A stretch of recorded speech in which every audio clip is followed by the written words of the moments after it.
All right, let's dive right into this explainer and unpack a mystery that I'm sure has crossed your mind.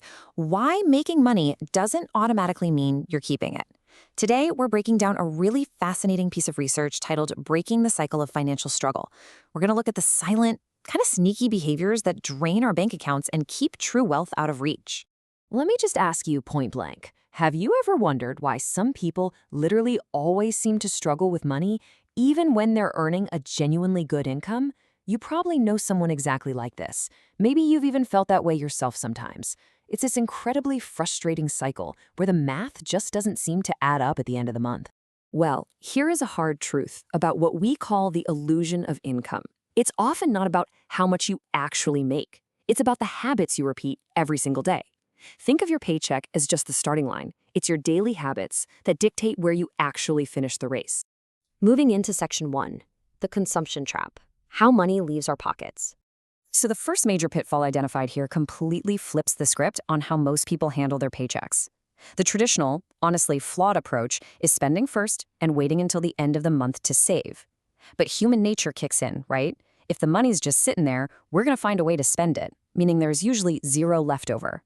The fix? Successful people save first and then spend what's left. It's a simple swap in the order of operations, but it absolutely guarantees your wealth grows before your lifestyle eats it all up. Now, habit number 2 escalates things a bit. It's about how we spend that remaining money, specifically on things designed just to impress others. We're talking expensive clothes, luxury gadgets, flashy cars. Look, we've all felt that societal pressure to keep up appearances, chasing that quick dopamine hit of social validation. It's like we're broadcasting success before we've actually built the foundation for it. But here's the reality check. Those purchases might look fantastic for a fleeting moment, but they absolutely do not build long-term wealth, period.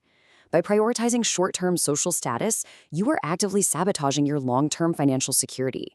You're basically trading your future financial freedom for a temporary reaction from people who, let's be honest, probably aren't paying that much attention anyway.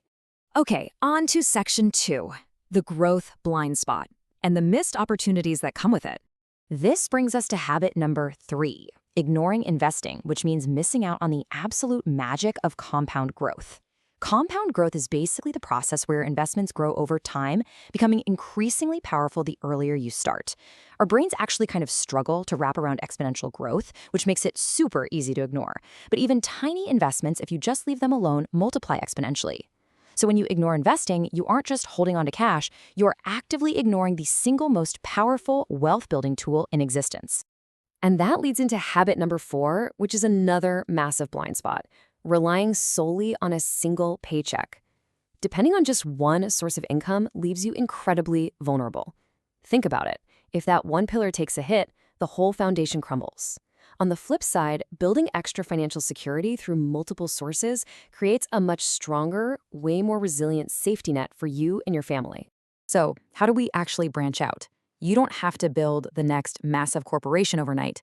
You could start a side hustle, take on freelance work using skills you've already got, or start putting money into dividend investments that literally pay you passively while you sleep. It's really just about creating alternative pipelines of money flowing into your life. Let's look at section 3, the knowledge gap, which is really the root cause of all of this. It all boils down to habit number 5, never learning about money. If you don't understand how money actually works, you're inevitably going to fall right into those consumption and growth traps we just talked about. It's like trying to win a super complex board game without ever bothering to read the rules. You're practically guaranteed to lose. I love this quote from our source material: "Financial education is one of the best investments you can make." Framing learning itself as an asset is such a powerful mindset shift. The time and energy you spend educating yourself pays dividends that will far exceed any single hot stock you could ever pick. The incredibly good news here is that changing your future absolutely doesn't require a fancy finance degree. It just takes following a few simple, really accessible steps to educate yourself. Number 1, read books. Number 2, listen to educational audio, just like you're consuming this explainer right now to level up your knowledge. And number 3, learn the basics of investing.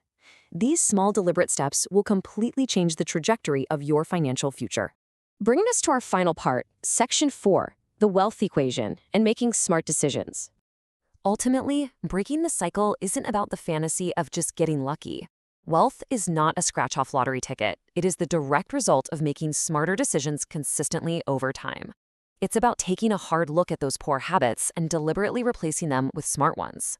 So I want to leave you with this provocative question straight from the source to help you reflect on your own daily routine. Which of these habits do you think is the biggest mistake? Is it spending before saving, buying just to impress, ignoring compound growth, relying on one income, or never learning about money? Let us know down in the comments. Take a real, honest look at your own habits, pick the one you need to break first, and start making those smarter decisions today. Thanks so much for joining me for this explainer, and I'll catch you on the next one.